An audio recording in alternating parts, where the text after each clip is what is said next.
masih disebut setiap hari di masjid-masjid, di rumah-rumah kaum muslim, dalam salat, dalam azan, dan dalam jutaan hati yang mencintainya. Itulah cahaya yang tidak padam, cahaya risalah, cahaya tauhid, cahaya Al-Quran. Assalamualaikum warahmatullahi wabarakatuh. Malam kelahiran sang pembawa cahaya. Bayangkan sebuah zaman ketika dunia berada dalam kegelapan. Di Jazirah Arab, berhala-berhala memenuhi Ka'bah.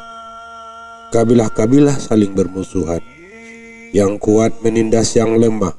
Sebagian manusia mengubur bayi perempuan mereka hidup-hidup karena rasa malu. Kejahilan dan kesyirikan merajalela. Namun, di tengah kegelapan itu, Allah telah menyiapkan sebuah cahaya. Cahaya yang kelak akan menerangi hati manusia. Cahaya yang akan mengajarkan tauhid. Cahaya yang akan mengajarkan kasih sayang, keadilan, dan akhlak mulia. Dialah Muhammad sallallahu alaihi wasallam. Rasulullah sallallahu alaihi wasallam dilahirkan di kota Mekah. Beliau berasal dari keluarga mulia, dari keturunan Nabi Ismail alaihissalam melalui Quraisy. Ayah beliau bernama Abdullah bin Abdul Muthalib. Namun, ada satu kenyataan yang sangat mengharukan. Rasulullah sallallahu alaihi wasallam lahir dalam keadaan telah kehilangan ayahnya. Abdullah telah wafat sebelum kelahiran beliau. Pada tahun yang dikenal sebagai tahun gajah, lahirlah seorang bayi yang kelak mengubah sejarah umat manusia. Tahun itu dinamakan tahun gajah, karena peristiwa pasukan gajah yang datang menuju Mekah dengan tujuan menghancurkan Ka'bah. Namun Allah menjaga rumahnya. Allah berfirman dalam surat Al-Fil yang artinya, tidakkah engkau perhatikan bagaimana Tuhanmu telah bertindak terhadap pasukan bergajah. Pasukan itu dihancurkan oleh Allah, dan tidak lama setelah peristiwa tersebut, lahirlah seorang manusia yang kelak menjadi Rasul akhir zaman, Muhammad bin Abdullah sallallahu alaihi wasallam. Dalam berbagai kitab sirah dan sejarah, terdapat kisah-kisah tentang peristiwa luar biasa yang disebut terjadi berdekatan dengan kelahiran Rasulullah sallallahu alaihi wasallam. Ada kisah yang sangat terkenal tentang api Persia yang padam, api yang konon selama bertahun-tahun dijaga oleh kaum Majusi disebut tiba-tiba padam. Ada pula kisah tentang istana Kisra, penguasa Persia yang disebut mengalami guncangan hingga beberapa bagian dari bangunannya runtuh. Dan terdapat pula kisah tentang danau Sawa yang surut. Semua kisah tersebut kemudian dikenal luas sebagai tanda-tanda menjelang kelahiran Rasulullah sallallahu alaihi wasallam. Tetapi ada satu hal yang harus kita perhatikan. Apakah semua kisah itu benar-benar memiliki riwayat yang kuat? Jawabannya, tidak semua. Sebagian kisah tersebut memang terkenal dalam kitab-kitab sirah dan sejarah. Namun dari sisi ilmu hadis, sebagian riwayatnya tidaklah kuat. Karena itu, tidak boleh menyampaikan semua sebagai fakta pasti. Sikap yang paling aman adalah mengatakan dalam sebagian riwayat sejarah disebutkan. Bukan mengatakan pasti terjadi demikian. Tetapi sesungguhnya ada sesuatu yang jauh lebih besar daripada padamnya api. Lebih besar daripada runtuhnya istana. Lebih besar daripada fenomena alam apapun. Yaitu lahirnya seorang Rasul yang membawa wahyu Allah Subhanahu wa Ta'ala. Muhammad sallallahu alaihi wasallam bukan diutus untuk membuat manusia kagum dengan keajaiban semata. Beliau datang membawa sesuatu jauh lebih agung.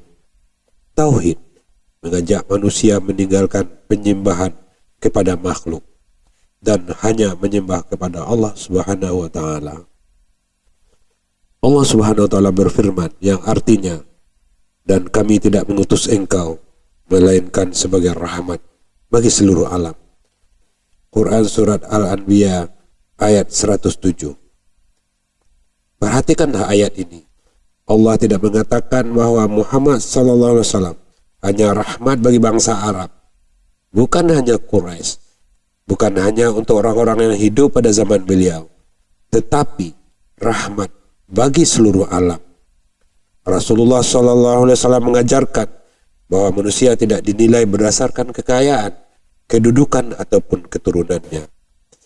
Beliau mengajarkan kasih sayang kepada anak yatim, menolong orang miskin, menghormati tetangga, menjaga lisan, memaafkan kesalahan, dan yang paling utama, mengikhlaskan seluruh ibadah hanya kepada Allah Subhanahu wa Ta'ala. Bayi yang lahir di Mekah itu kemudian tumbuh menjadi seorang anak yatim. Allah menjaganya, Allah membimbingnya, hingga akhirnya ketika usia beliau mencapai 40 tahun, datanglah peristiwa besar di Gua Hira. Malaikat Jibril alaihissalam datang membawa wahyu, dan untuk pertama kalinya terdengarlah perintah, Iqra, bacalah. Sejak saat itulah sejarah manusia berubah, wahyu turun, Al-Quran mulai menerangi dunia, dan Muhammad SAW resmi menjadi Rasul Allah. Lalu, apa makna kelahiran Rasulullah bagi kita hari ini? Apakah cukup dengan memperingati kelahiran beliau?